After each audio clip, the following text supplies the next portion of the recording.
বছরের দ্বিতীয় সর্বোচ্চ দরপতন দেখল দেশের প্রধান শেয়ার বাজার ঢাকা স্টক এক্সচেঞ্জ। সপ্তাহের শেষ কার্যদিবস বৃহস্পতিবার ঢাকার প্রধান সূচক DAX ২.৫% বেশি কমেছে। এর আগে সর্বশেষ চলতি বছরের ৭ মে এই সূচক ১৪৯ পয়েন্ট বা ৩% বেশি কমেছিল। নতুন বাংলাদেশ গড়তে এলো জুলফিকার স্টিল।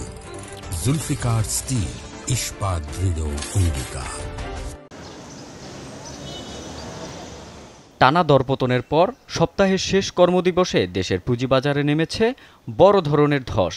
ঢাকা স্টক এক্সচেঞ্জের প্রধান সূচক DAX ১২২.৬৪ পয়েন্ট কমে দিন শেষে লেনদেন শেষ হয়, যা সাম্প্রতিক সময়ে অন্যতম বড় পতন।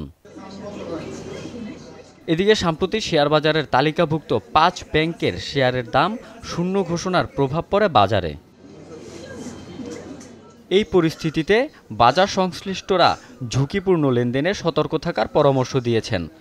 এটা থেকে লেসন না নেয় তাহলে কিন্তু পরবর্তীতে তাকে কিন্তু আফসোস করলে কিন্তু তাকে কিন্তু বলা যায় যে আপনি তো আগের প্রক্রিয়াগুলোটা দেখেছেন, এই প্রক্রিয়া দেখে তো আপনার সচেতন হতে হবে। এখন অনেকে মনে করে আমি অনেক দামে এটা কেনা, এখন বিক্রি করলে তো আমি কিছু পাবো না।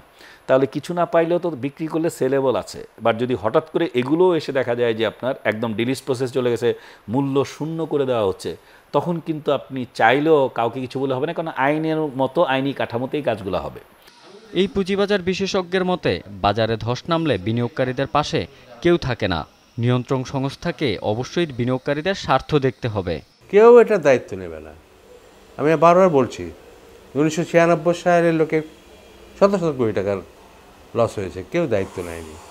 2010 সালে তো কত হাজার কোটি টাকার লস হয়েছে, গোটা 2-3 জন লোক বোধহয় আত্মহত্যা পর্যন্ত করেছে। কেউ দায়িত্ব নিয়েছে?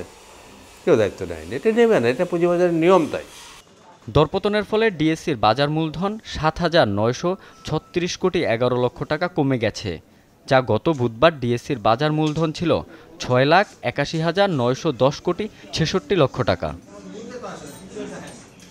রনক মাহমুদ সৌরভ, চ্যানেল 24, ঢাকা।